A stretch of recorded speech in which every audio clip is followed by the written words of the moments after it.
И повторно треба да зборуваме за јавна соба и што се случува со целата таа сага, што веќе трае неколку години. Најновата вест е дека основачот на групата и модераторот ќе одат 4 години во затвор. И сега читам јас што, како, зошто, што се случува, да се информирам, како што верувам и многу од нас. И веднаш најдов на фрустрација, затоа што главната работа за која што тие всушност ќе одат во затвор е детска порнографија, затоа што неколку фотографии од тие кои што биле пронајдени кај нив, биле од малолетни лица.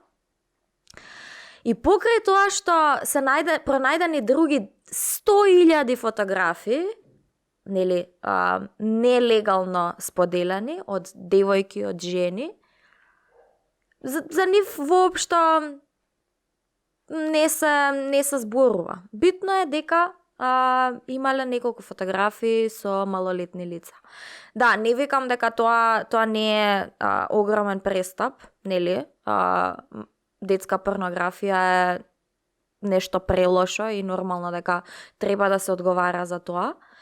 Меѓутоа, од друга страна, со ваквата пресуда се праќа порака дека сите тие 100.000 нелегални фотографии од девојки споделени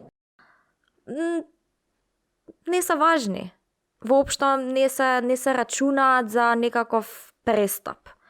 Со тоа ни покажува дека нашиот закон треба дефинитивно да се промени и треба да се реагира повеќе за вакви работи. Освен детската порнографија, овие двајца и илјадници други кои што биле во групата имаат направено уште еден куп престапи за кои што требаше да одговараат. И не знам дали воопшто понатака ќе продолжи некаква одговорност за овие луѓе. Значи имаме неовластено споделување приватни фотографии и видеа со сексуална содржина од жени и девојки. Неовластено споделување приватни телефонски броеви од жени и девојки. Споделување невистини информации и гласини. Ширење говор на омраза кон жени и девојки. Ширење говор на омраза и вршење сексуално вознемирување врз жени и девојки ромки. Повикува и поттикнување на силување на жени и девојки, испраќање приватни пораки и упатување телефонски повици со сексуална вознемирувачка содржина до жени и девојки, нарушување на углед на илјадници жени и девојки, загрозување на безбедноста и благосостојбата на илјадници жени и девојки. Значи, илјадници жени и девојки од државава беа жртви на сексуално насилство и сексуално вознемирување токму во оваа група, јавна соба. И за тоа никој на крајот не одговара.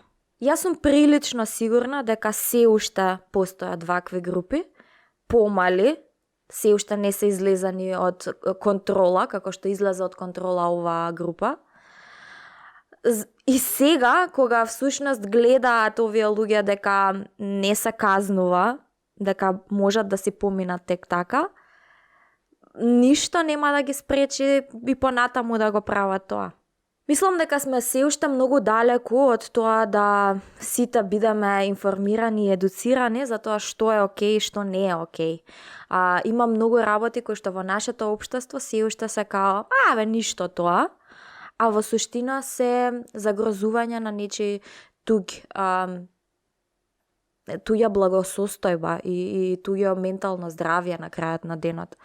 Се додека не се казнуваат соодветно овие работи, мислам дека и понатака ќе продолжат и затоа е многу важно да се променат некои работи во самиот закон на државава. Имаме некои чекори напред, меѓутоа сме се уште далеку од она каде што треба да бидеме.